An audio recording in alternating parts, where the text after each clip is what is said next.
बादशाहपुर विधानसभा के रण में कौन मारेगा बाजी? बीजेपी और कांग्रेस के सामने क्या टिक पाएंगी कुमुदनी राकेश दौलताबाद? क्या 2024 के विधानसभा में सबका खेल बिगाड़ देंगी कुमुदनी राकेश दौलताबाद?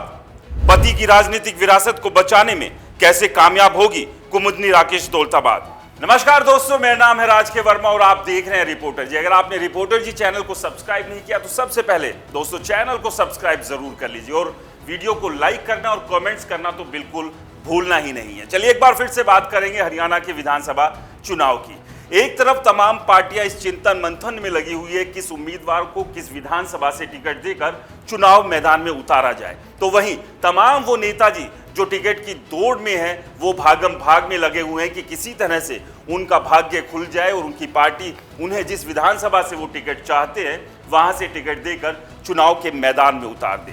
तो तमाम इस भागम भागी इस चिंतन मंथन के सरदर्द के बीच सबसे बड़ा सवाल यह है कि हरियाणा के 2024 के विधानसभा चुनाव का रण आखिरकार कौन जीतेगा? क्या इस बार कांग्रेस बड़ा उलटफेर करते हुए बीजेपी को हराकर 10 साल से जो सत्ता से वो बाहर है वो वापस करने में कामयाब होगी, या फिर बीजेपी जो लगातार दावा कर रही है कि 2 बार हरियाणा में सरकार बनाने के बाद अब वो तीसरी बार भी हरियाणा में सरकार बनाएगी? क्योंकि ये बीजेपी ने कई बार इस तरह से हारी हुई बाजी को भी पलटा है और वहां जीत दर्ज करके दिखाई है। तो ऐसे में चुनाव के इस मैदान में किसी भी पार्टी को कमजोर आंका नहीं जा सकता है। खैर, ये तो अब तय करेगी हरियाणा की जनता, किसे वो जिताकर हरियाणा के सिंहासन पर बैठाएगी और किसे विपक्ष में बैठाने का काम वो करेगी। लेकिन इस सब के बीच आज हम बात करेंगे बादशाहपुर विधानसभा की, और बादशाहपुर विधानसभा से एक जो कैंडिडेट है जिसकी चर्चा होना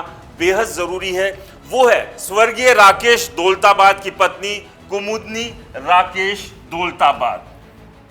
कुमुदनी राकेश दौलताबाद अपने पति की विरासत को आगे बढ़ाने के लिए 2024 के विधानसभा चुनाव के मैदान में खड़ी हुई है और निर्दलीय उम्मीदवार के तौर पर वो इस बार का चुनाव लड़ने जा रही है, बिल्कुल वैसे ही जिस तरह से उनके पति राकेश दौलताबाद चुनाव लड़ते आए हैं। उन्होंने भी तमाम जो चुनाव लड़े वो निर्दलीय के तौर पर ही लड़े। तो ऐसे में अब कुमुदनी राकेश दौलताबाद के सामने कौन से वो चैलेंज है, कौन सी वो अड़चने हैं और कौन सा वो मैजिक है जिस मैजिक के सहारे वो 2024 के इस रण को जीतने में कामयाब हो सकती है? क्योंकि आज हम बात करेंगे कौन सी वो स्ट्रेंथ है जिस स्ट्रेंथ के सहारे कुमुदनी राकेश दौलताबाद बीजेपी और कांग्रेस जैसी पार्टी के उम्मीदवारों को चैलेंज दे रही है इस 2024 के विधानसभा चुनाव में, और वो कौन कौन सी वीकनेस है जो मुश्किलें खड़ी कर सकती है इन विधानसभा चुनाव में। तो सबसे पहले बात करते हैं राकेश दौलताबाद की, क्योंकि राकेश दौलताबाद ने जो चुनाव इससे पहले लड़े उन चुनावों में किस तरह की स्थिति रही थी, क्या कुछ उन्होंने वोट हासिल किए थे, और इस 2019 में जिसमें उन्होंने जीत हासिल की थी उस जीत तक पहुंचने के लिए कितना लंबा सफर तय किया था। तो राकेश दौलताबाद का जो राजनीतिक कैरियर था उसकी बात करें तो 2009 में सबसे पहले विधानसभा का चुनाव लड़ा था जिसमें 38,500 के करीब वोट राकेश दौलताबाद ने हासिल किए थे। और उसके बाद 2014 का विधानसभा चुनाव भी राकेश दौलताबाद ने बादशाहपुर से ही लड़ा था और यहां पर 70,000 के करीब वोट राकेश दौलताबाद ने हासिल किए थे। यानी कि आप यहां से समझिए कि 2009 में राकेश दौलताबाद ने जब पहली बार चुनाव लड़ा तो उन्हें 38,500 वोट मिले, लेकिन 2014 के चुनाव में जब वो मैदान में थे तो उस दौरान भी उन्होंने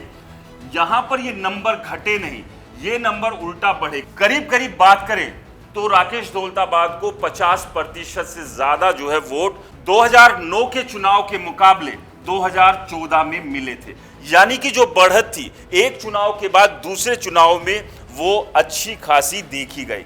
इसके बाद बारी आई 2019 के चुनाव की, यानी कि 2009 और 2014 में किस्मत ने साथ नहीं दिया, वोट एक के बाद एक बढ़ते जरूर गए थे।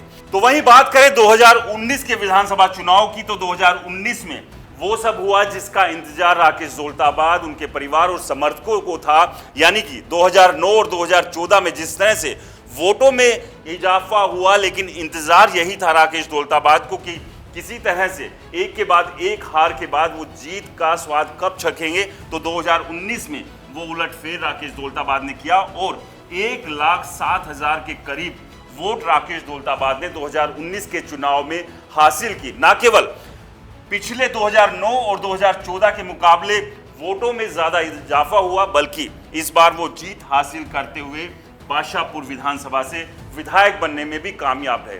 और राकेश दौलताबाद ने 2019 के विधानसभा चुनाव में बीजेपी के मनीष यादव को करीब 10,000 वोटों से हराया था। इस कड़े मुकाबले में जीत के बाद लगातार राकेश दौलताबाद विधानसभा में सक्रिय रहे और अलग अलग मुद्दों पर काम करते रहे। लेकिन अब स्थिति बदल चुकी है। राकेश दौलताबाद का निधन हो गया था और जिसके बाद अब उनकी राजनीतिक विरासत को उनकी धर्मपत्नी कुमुदनी राकेश दौलताबाद ने संभाला है और परिवार और समर्थकों के कहने पर अब वो चुनाव मैदान में खड़ी हुई हैं। जहां एक तरफ कांग्रेस और बीजेपी है तो वहीं कुमुदनी राकेश दौलताबाद निर्दलीय, अपने पति की ही तरह निर्दलीय उम्मीदवार के तौर पर यह चुनाव लड़ने जा रही है। लेकिन अब यहां समझना यह जरूरी होगा कि कुमुदनी राकेश दौलताबाद की स्ट्रेंथ क्या क्या है और वीकनेस कौन कौन सी है। कौन सी ऐसी स्ट्रेंथ है जिनके सहारे वो 2024 का ये रण जीत सकती है। तो ये भी आपको हम बताते हैं कि वो स्ट्रेंथ क्या है जिसके सहारे वो उम्मीद लगा रही है कि इस बार का चुनाव वो जीतने में कामयाब हो सकती है। उसमें सबसे बड़ी अगर स्ट्रेंथ है तो वो है राकेश दौलताबाद की राजनीतिक विरासत। 2024 के विधानसभा चुनाव में राकेश दौलताबाद की जो राजनीतिक विरासत है वो कुमुदनी राकेश दौलताबाद के साथ खड़ी हुई है और यही विरासत जो है उन्हें मजबूती से चुनाव में आगे बढ़ाने का काम भी करेगी। इसके अलावा शिक्षा की बात करें तो एमए पॉलिटिकल साइंस से की हुई है, यानी कि एक शिक्षित उम्मीदवार भी वो है। इसके अलावा परिवर्तन संघ संस्था की सोशल विंग को संभालने का काम करती रही है, यानी कि जो सोशल कॉज से जुड़े हुए काम है उसमें भी लगातार कुमुदनी राकेश दौलताबाद एक्टिव रही है। और सबसे बड़ी बात यह कि 3 जून से अभी तक कुमुदनी राकेश दौलताबाद और उनके परिवार के सदस्य 190 जनसभाओं को संबोधित कर चुके हैं, यानी कि लगातार बादशाहपुर विधानसभा के लोगों के बीच पहुंच रहे हैं और एक संदेश यहां पर देने की कोशिश यही की जा रही है कि वो अब राकेश दौलताबाद की एक परछाई के तौर पर ये चुनाव लड़ रही है और जीत की उम्मीद जो है वो विधानसभा के जो वोटर है उनसे लगा रही है। इस सब के बीच एक और सबसे बड़ा सवाल यह है कि राकेश दौलताबाद ने जो 2009, 2014 और 2019 में अपने वोट बैंक में इजाफा किया था और 2019 का विधानसभा चुनाव जीता था, तो ऐसे में 2024 में के विधानसभा चुनाव में लक्ष्य क्या रखा है कुमुदनी राकेश दौलताबाद ने। तो ये जो लक्ष्य रखा है वो 1,60,000 के करीब वोट पाने का लक्ष्य जो है वो कुमुदनी राकेश दौलताबाद ने रखा है। तो यानी कि कहीं ना कहीं निशाना जो है वो मछली की आंख पर है और कोशिश यही है कि 1,60,000 वोट पाकर 2024 में कुमुदनी राकेश दौलताबाद जो है वो विधायक बने। इस लक्ष्य के साथ ही कुमुदनी राकेश दौलताबाद बादशाहपुर विधानसभा से चुनाव लड़ने जा रही है और आगे बढ़ रही है। लेकिन एक जो वीकनेस की भी बात कर लेते हैं, वो वीकनेस फिलहाल जो नजर आ रही है वो यही है कि राजनीतिक अनुभव की कमी। लेकिन इसके अलावा राकेश दौलताबाद के जो पुराने समर्थक हैं, जो राकेश दौलताबाद ने तमाम आरडब्ल्यू के साथ मिलकर काम किया था, इसके अलावा अनऑथराइज कॉलोनीज को ऑथराइज कराने का काम भी राकेश दौलताबाद करते रहे थे। और इतना ही नहीं, विधानसभा में भी बादशाहपुर के मुद्दों को बेबाकी से राकेश दौलताबाद ने उठाया था। तो कहीं ना कहीं वोटर्स के दिल में जो एक प्यार है, जो भरोसा है, उसी प्यार और भरोसे को आगे बढ़ाते हुए इस उम्मीद में कि वो उन्हें भी मिलेगा, यानी कि कुमुदनी राकेश दौलताबाद को भी मिलेगा, इसी उम्मीद के साथ वो 2024 के विधानसभा चुनाव निर्दलीय उम्मीदवार के तौर पर लड़ रही है।